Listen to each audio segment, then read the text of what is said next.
This is The Simple Joy Show, the podcast for people who are ready to declutter and simplify their homes and lives to create more space, time, energy and freedom. I am your host, Hayley Forster, mother, wife and declutter coach, and I'm going to be sharing with you simple bite-sized nuggets to help you on your journey to living a simpler life through the power of decluttering. So if you're ready to choose calm over chaos, then let's dive into today's show. Hello, welcome to the first ever episode of The Simple Joy Show. Now, I'm not going to lie, I'm feeling a little bit nervous. For years, I've been saying I've been wanting to do a podcast, and I just never have. And it came to a point a couple of weeks ago, and I thought, Hayley, do you know what? You just need to do it. Because I looked at my goal list for the year. It was coming up to the end of June, and I thought, halfway through the year, let's just have a little bit of a review. And I looked and it said launch podcast in July. And I'd put back that date for months. I think I was originally going to start at September last year and then probably in the January as well. And I think I first had my idea to do it in early 2020. But then obviously things went a little bit awry in 2020, didn't they? So yeah, it's been a long time coming, and yeah, it's been frustrating because I've been trying to convince myself to do it for so long, and it was just a lack of confidence, really, I think, and worried about what I was going to say, whether people would even want to listen to me. So I thought, okay, why not just do it? Don't be perfect, just get it out there. So a couple of weeks ago, I decided to just make a start. So in order to keep myself accountable, a couple of days ago, I sent round an email and a couple of social media posts declaring that I was starting and I was launching a podcast on Friday. So I thought, if that doesn't get me to record anything, nothing will. So people are expecting a podcast episode on Friday, the 7th of July, and you have one. I have committed that I was going to do it, and I've done it after 3 years. But yeah, I eventually got there.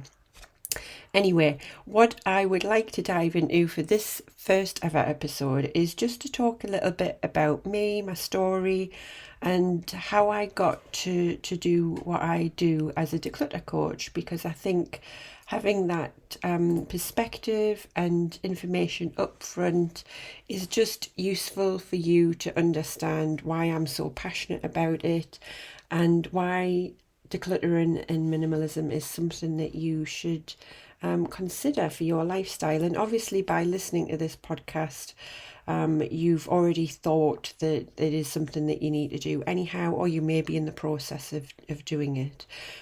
So hopefully this podcast will help and guide you along on that journey. So first of all, I'll give you a little bit of introduction into who I am. So I'm Hayley Forster.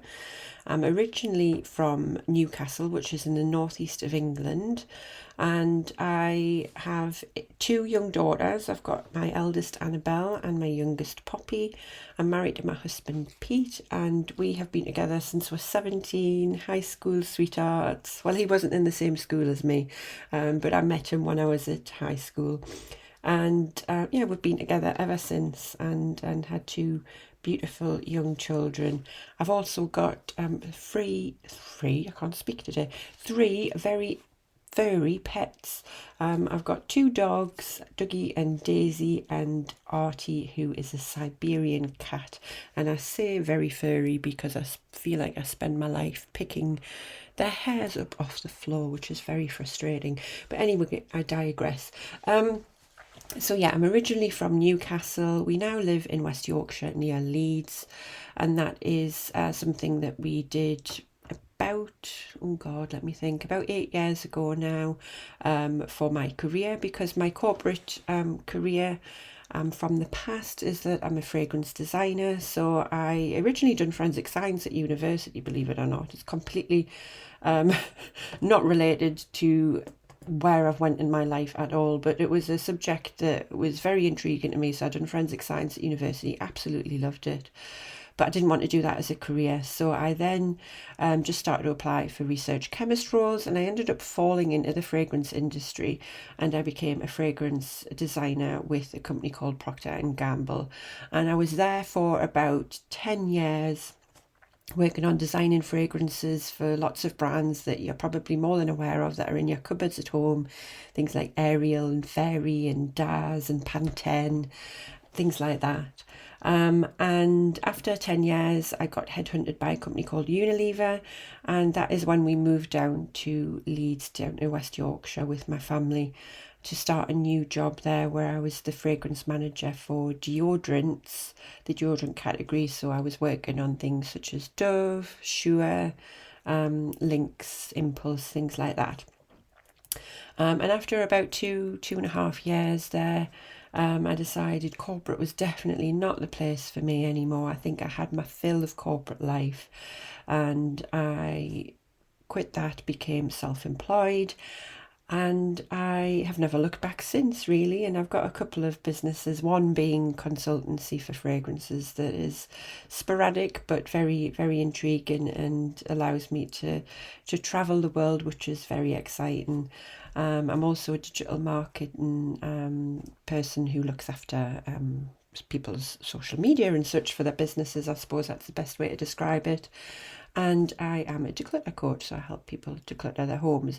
But how did I get here? So I'm going to go back in history a little bit, because I think having a little bit of perspective on my background is will help you understand as to why decluttering helped me as I entered my adult life. So when I was a young girl, I was born into a family where my mum was very poorly. So she had some chronic illnesses. So I used to care for her when I was little, but it was normal for me. It was fine. I enjoyed looking after my mum, and we were a very close-knit family. And we just got through it. It was normal for me to be seeing my mum going in and out of hospital. However, when I hit 13, my mum got quite ill, and she ended up in hospital just before Christmas of 1997, and unfortunately she passed away. And I was 13 years old, so it was very difficult. I think it's always difficult to lose a parent, but when I was 13-year-old, it was particularly hard. I'd lost my mother, but my best friend as well. And it was a struggle after that. I I'd always been quite attached to possessions growing up, and I think that was a way of me trying to connect to my memories and events in my past that I wanted to keep with me. So I became a little bit of a hoarder when I was little, and it was fine when I was a little girl. I didn't really have that much stuff, but over the years, obviously, that expanded and became much more of a problem. Also, I think just as a consequence of growing up in the environment that I did, I was very much wanting to be in control of things. I felt as though that allowed me to not have surprises. And obviously that was then compounded when my mum died, because I thought if I was able to control things, I understood things more, that could have been prevented. I know fine well that it wouldn't have been able to prevent it, but it was a thought that was going through my mind that it could have been, if I was more aware of things and I could have helped out, then perhaps it wouldn't have happened. And that's something that I carried into my adult life. Those two traits really was that I wanted to be in control, I wanted to be organised, I wanted to be aware of things, and also hoarding a lot of possessions for memories. And I lived with that for a good few years, and it was workable. It wasn't really causing me too many problems, until I became a mother, and I fell pregnant with Annabelle, my eldest, in 2011. And I was a bit nervous, I won't lie. I think for any of you out there that have lost a parent and then fallen pregnant, it was a bit daunting for me, because I was thinking, oh God, I don't know how to be a mum, and the person that would teach me how to be a mum is not here. And I really struggled to try and grasp that concept. So as much as I was looking forward to having a child and being a mother, there was that sense of feeling a little bit lost and a lot of trepidation around it. So when my daughter Annabelle was born, it was lovely. I mean, I loved it a bit, but goodness me, I was any first time mothers listening to this, I think you'll get it, but it was such a shock to the system. I just didn't really know what I'd let myself in for, I think. And it was difficult. She wasn't the easiest of babies. We had some complications in the early days. But looking back, it was nothing out of the ordinary. It was just because I was, I don't know how old I was, let me think. I was about 27, I believe, when I had her. And I was a young woman just trying to get the grips with this young, wiggly child that was in my arms that needed me for everything. And I struggled with that, as most people do. And I had postnatal depression. I'm very open about mental health, so I will talk about it a lot through these episodes. And I struggled with postnatal depression for quite a while. And I think it was a combination of lots of different things. I had the anxiety of being a new mum and not having my mum there to help and guide me. Because I was a hoarder and that had accumulated over years, it just seemed very, because I was in poor mental health, it just seemed very it was just in my eyes all the time, and I could see it, and I was panicking about having a baby and turning into a toddler and her trying to pull things out, and there was just too much stuff there, and it just seemed like it was like moving in on me, if that makes sense. And probably the biggest thing was that I like to be in control, as I mentioned earlier, and of course when you have a new baby, you are most definitely not in control. That little wiggly baby in my arms was the one that was in control. I couldn't do things I wanted to do because she needed me. And as much as that might sound a bit like, well, yeah, you're a mother, I don't think I grasped necessarily what that meant prior to having a baby. Was that my whole day revolved around her and my routine, which I'm a big routine woman.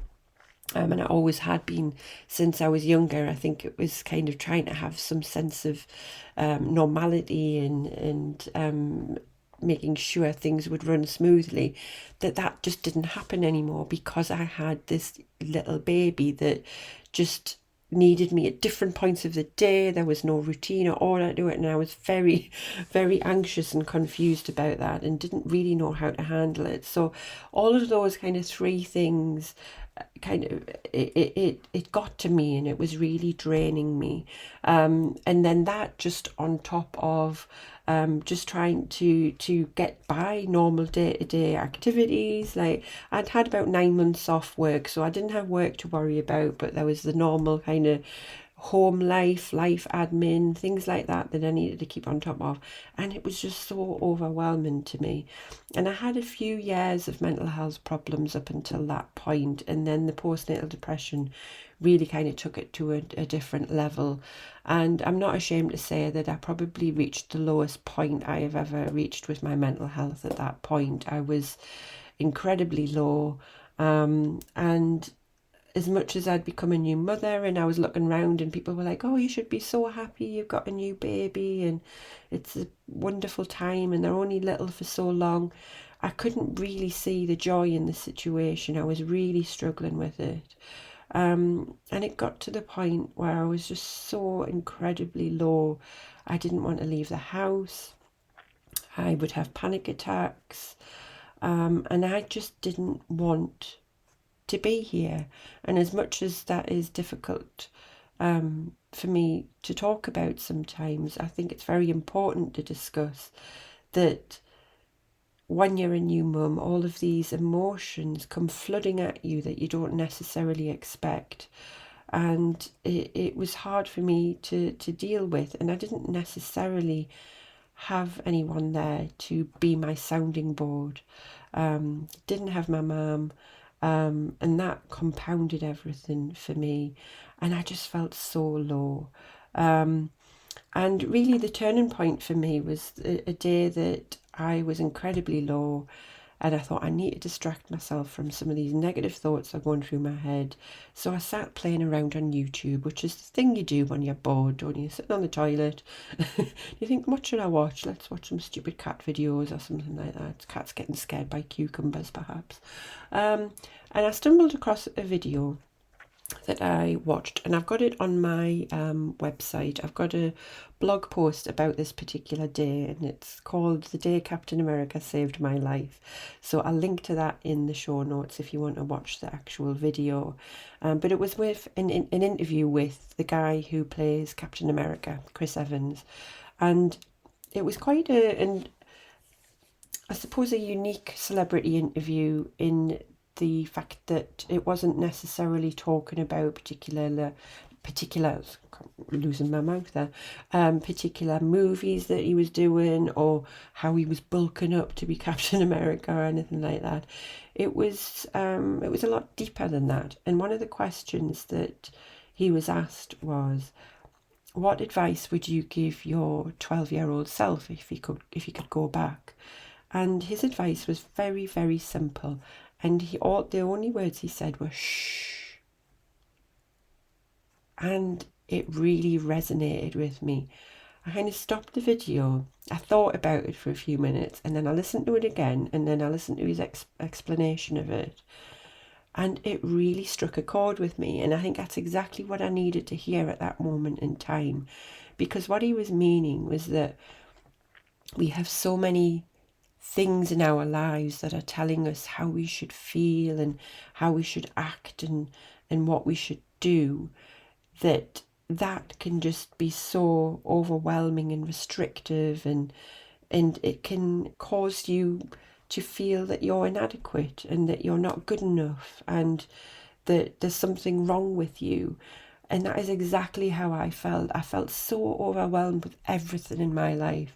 Being a mother, knowing that I was going back to work and I was having to juggle all of these different things in my life, that my home was a mess and I couldn't keep up with the tidiness of it and the cleaning because there was just so much stuff. And there was so many thoughts running through my mind constantly about how I wasn't a good person and how my house was a mess and I wasn't a good mother, and good mothers are able to cope with all this stuff and they can manage things, all these other mothers online, and I see my friends that are becoming new mothers and they all seem to be able to cope with life, and all of those things going around my head. And it made me realise I needed to shut some of that out. And I completely, really, as I say, resonated with what he'd said.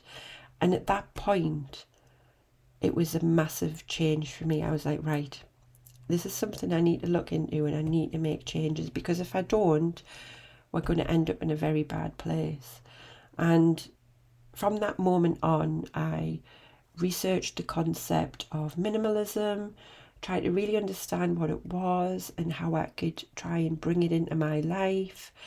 And from then on in, my life started to improve.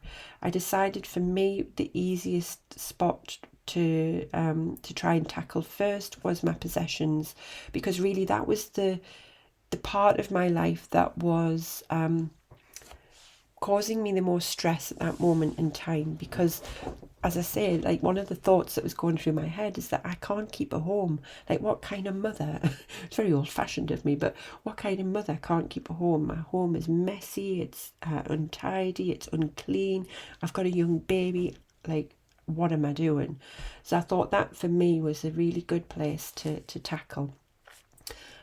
So I started, I hired a cleaner, I've still got a cleaner to this day. I absolutely advocate for that. I love it. I'd much rather be spending time with my kids than cleaning my bathroom. So I don't mind saying that I have a cleaner. But for me, the work that I undertook really was to start decluttering. And it was the easiest area for me to start to look at, because I think there's so many areas I could have decluttered, because as you'll learn as I go through these episodes that decluttering isn't necessarily just about your possessions. You can talk about like commitments and relationships, negative thoughts, things like that. And those seemed much too big of a task for me at that moment in time. So I wanted to start with something that I felt that would make the biggest impact. And for me, it was my home. I was in the house for, because I said earlier that I would have panic attacks thinking about leaving the house. That I was in the house a lot for those first 9 months of my baby's life. And yes, I took her to classes and stuff like that, but I spent a lot of time in my home. So that was my sanctuary, that was my haven, and it did not feel like it. It felt like something that was just dragging me down and making me feel horrible. So I started decluttering. And I'm not going to lie, it wasn't easy. It wasn't something I was just able to start doing and then I just continued and it was all amazing. There was some difficult moments, but I ended up decluttering about 70% of my possessions. And it was, I don't know how to describe it other than amazing. It made me realise that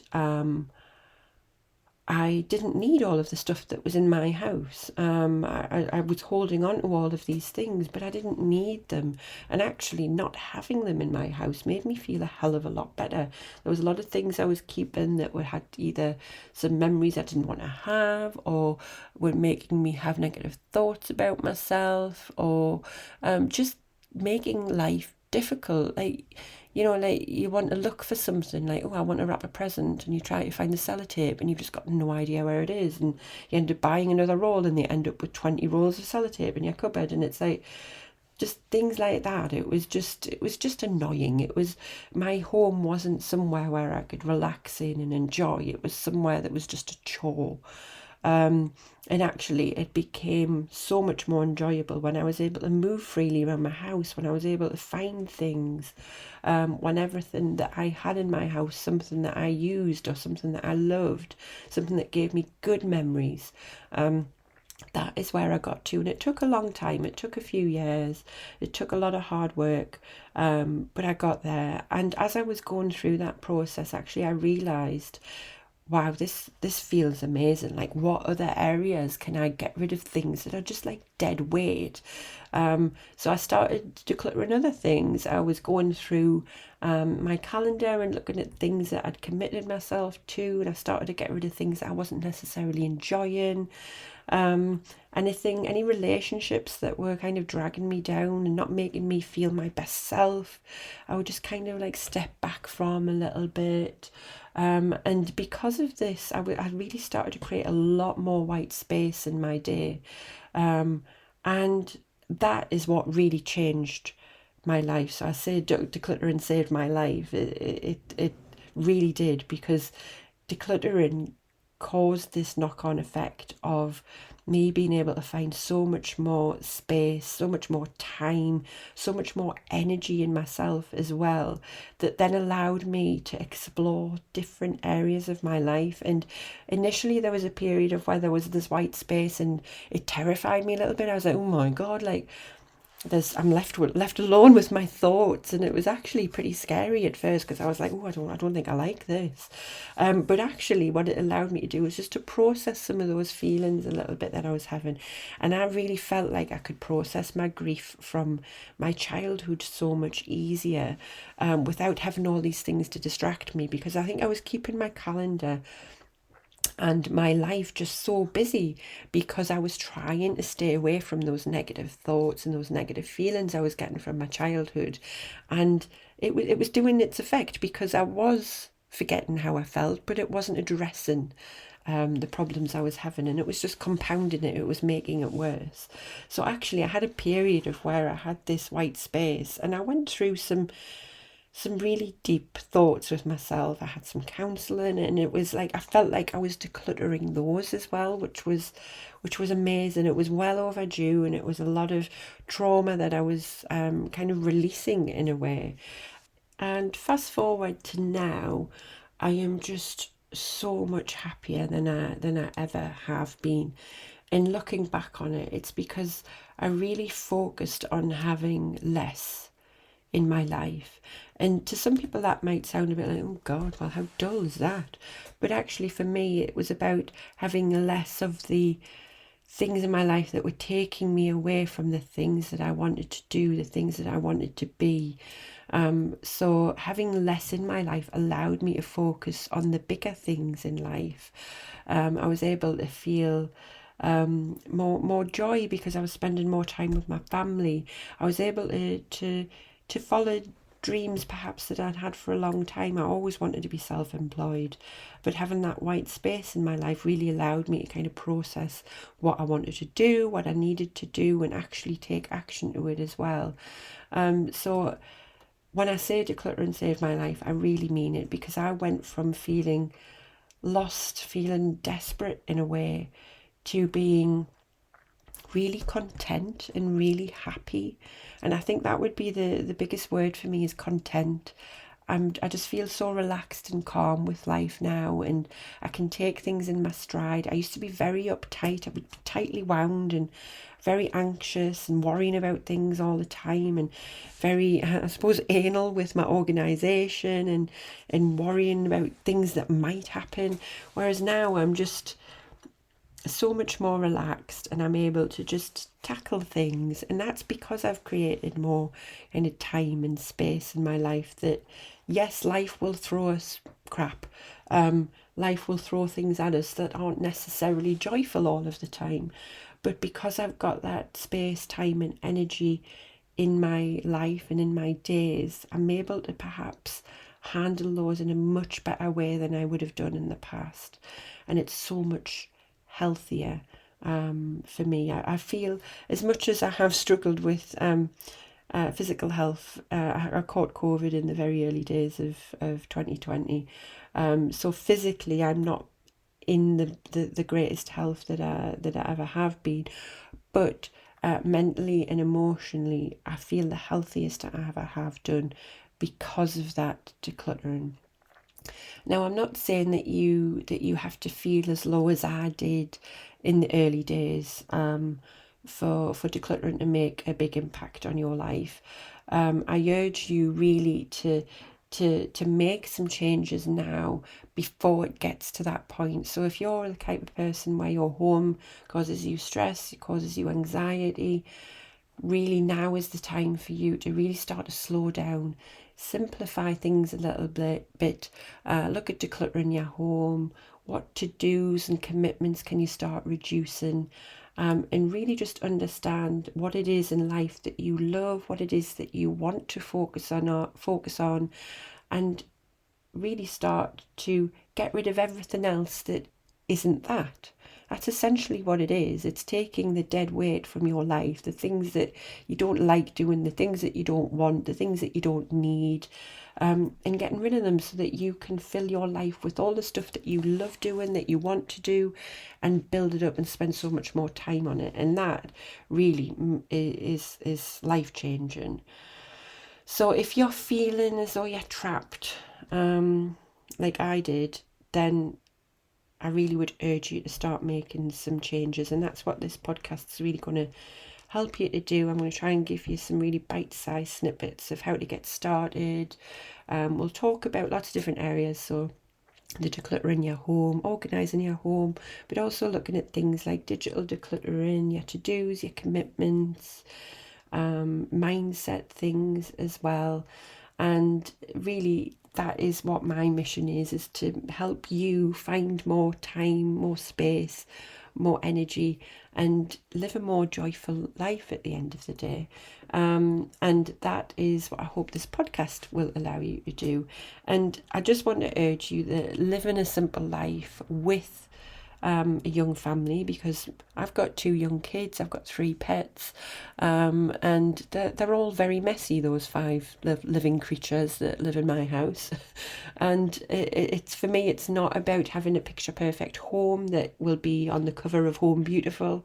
It's about having a home that you feel relaxed in, that you isn't necessarily always tidy and pristine, but you can enjoy yourself in, and it's something that doesn't cause you stress.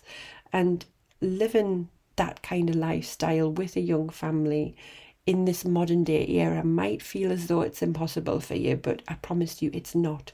If I can do it, you can. I've got two, as I say, two very messy children, and it is a miracle actually. I can live in a house and not want to scream. So the decluttering life really works. So I just want to assure you that it is possible.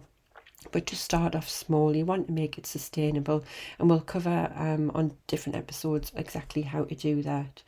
But before I wrap it up, I just want to say thank you so much for being here. And don't worry, this isn't like an extreme minimalism lifestyle I'm going to start talking about, where we'll all start competing and saying, well, I've only got 10 pairs of shoes and oh, I've only got 2.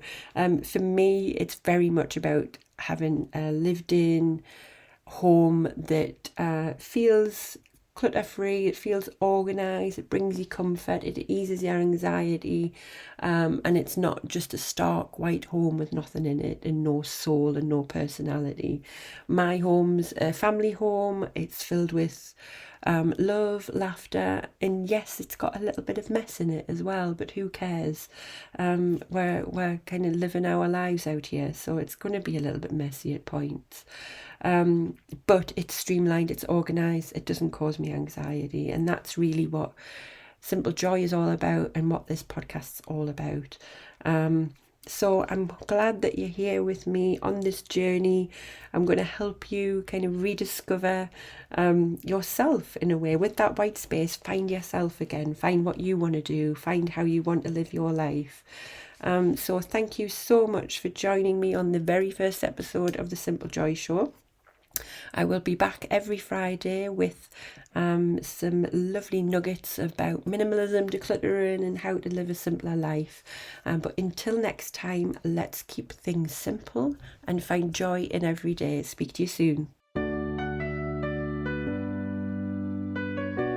Thank you so much for listening. If you've enjoyed this episode and you'd like to help support the Simple Joy Show further, then please share it with others, post about it on social media, or leave a rating and review. To catch all the latest from me, you can follow me on Instagram at HelloSimpleJoy. Thanks again, and I'll see you next time.